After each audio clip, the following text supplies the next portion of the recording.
Okay guys, look at this grand piano. It was steel on one side with the use of protective wood. No? As you can see, the wood under the piano, it served as a pallet. Yeah, it was bolt on under the piano. So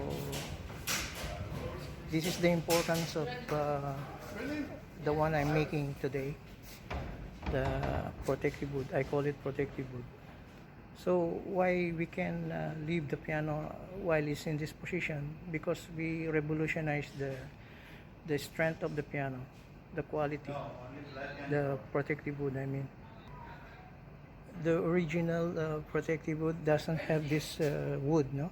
So when we put this wood, so it strengthened the ground level. When it is on the ground, it can be live by itself because of that piece of wood. It serves as a firm on our protective wood to the grand piano.